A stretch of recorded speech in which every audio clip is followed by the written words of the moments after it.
Next part is percussion, और अब्डोमन में जो परकशन है that is primarily is for presence of fluid, presence और absence of fluid. Apart from that आप organs को भी परकस कर सकते हैं। So most important part of the percussion is shifting dullness. Shifting dullness basically is meant for to look for is there a free fluid in the abdomen और not.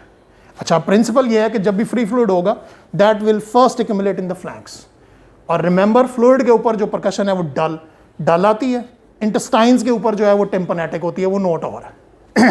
So for this first I will locate the upper border of the urinary bladder, क्योंकि अगर urinary bladder field है तो वो भी डल आ जाएगा, और अगर मैंने उसके ऊपर शिफ्टिंग डलनेस करने की कोशिश की तो I will get confused, because वो यूरिनरी ब्लैडर की वजह से डलनेस जो है वो मुझे मिसप्लेस कर देगी। So let's first try to locate the upper border of the urinary bladder. ये नोट नॉर्मली इंटेस्टाइन्स के ऊपर है जो आपको सुनती है, this is called tympanitic note. So bladder is empty, obviously Foley's catheter डला हुआ है, सो ब्लैडर एम्प्टी है। Now I can perform his shifting dullnesses. अब इस हाथ को मैं यूं टर्न कर लूंगा and I will go move toward the flanks. यहां जाके मुझे लग रहा है कि डल हो गई, आप मेरी तरफ करवट लें, हाथ मैंने उधर ही रखना है, उंगली उस जगह से नहीं हिलानी, पूरी करवट ले लें जी, और ले लें, चलें ये बाजू ऊपर ले जाएं, ये वाला, चलें, and I will wait for 10 seconds. अगर ये फ्लूइड फ्री है this will shift to this side. So ये जो जगह पहले डल आई थी अब इसको टेम्पनेटिक हो जाना चाहिए, और ये जो जगह पहले टेम्पनेटिक थी यहाँ पे डलनेस आ जानी चाहिए। दैट वुड मीन कि डलनेस शिफ्ट कर गई है, और अगर ऐसा नहीं होता तो इसका मतलब अगर फ्लूइड है भी तो वो फिर फ्री फ्लूइड नहीं है।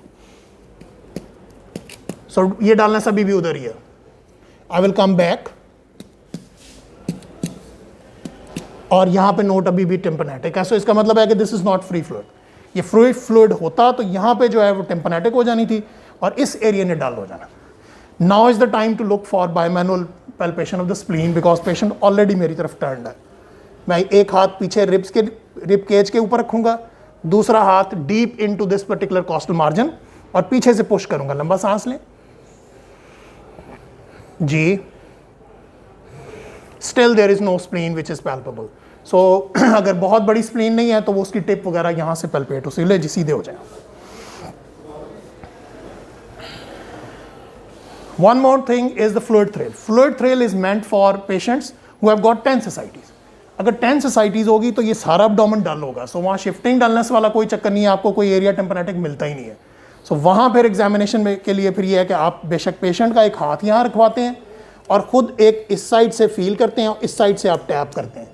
सो यहाँ हाथ रखने का मकसद ये है कि ये जो आपने टैप करके थ्रिल क्रिएट की है ये थ्रू स्किन ना ट्रैवल करे। सो अंदर फ्लूइड होगा तो आपको वहाँ पे बकायदा फील होता है जैसे पानी में से लहर वहाँ पे गुजर के आ जाती है। बट ऑब्वियसली इस एब्डोमेन में ये डेमोन्स्ट्रेट करने की जरूरत नहीं है, यहाँ शिफ्टिंग डालने से अगर नहीं है तो your examination does not needs कि आप फ्लूइड थ्रिल भी परफॉर्म करें। इसके अलावा नेक्स्ट इज ऑस्कल्टेशन। ऑस्कल्टेशन में primarily you are going to auscultate for bowel sounds, that is done in the periumbilical region, that needs to be done at least for 2 minutes। Generally 2 to 3 bowel sounds पर minute आती हैं, और अगर आप bowl sounds 2 सुन लेते हैं तो that is good enough, that rules out कि आइलियस है या ऑब्स्ट्रक्शन है। और अगर आपको एक जगह पे नहीं मिली ओवर 2 minutes तो फिर आप जगह बदल के एक जगह और ज़रूर देखते हैं बिफोर डिसाइडिंग कि बाउल साउंड्स एब्सेंट है। अगर लिवर इनलार्ज्ड मिला है तो लिवर के ऊपर ऑस्कल्टेट करेंगे for bruit, because if the bruit is present तो दैट जनरली फेवर्स के हेपेटोसेलुलर कार्सिनोमा या अल्कोहलिक लिवर डिजीज़ में अमूमन मिल जाती है। सो अगर कोई मैस आपको पैल्पेट हुआ है तो उसको आपने ऑस्कल्टेट भी करना है। Once you have done with this abdominal examination, generally जो फिर एग्जामिनेशन में हम मिस कर जाते हैं वो ये है genitalia examination, that is part of the abdominal examination. सो आप एग्जाम में परफॉर्म करें या ना करें लेकिन आप एंड पे पूछें ज़रूर एग्जामिनर से कि I would like to perform a genitalia examination of this patient as well. और एक और चीज़ which is essential for a GI examination, that is per rectal examination, वो भी आपने ज़रूर परमिशन लेनी है, और अगर आपको वो अलाउ करते हैं तो यू हैव टू परफॉर्म। सो ये वो 2 चीज़ें हैं जो आपको एग्जाम में इंतहाई ज़रूरी हैं कि एंड पे आपने ये ज़ाहिर इस तरह से पूछना ज़रूर है।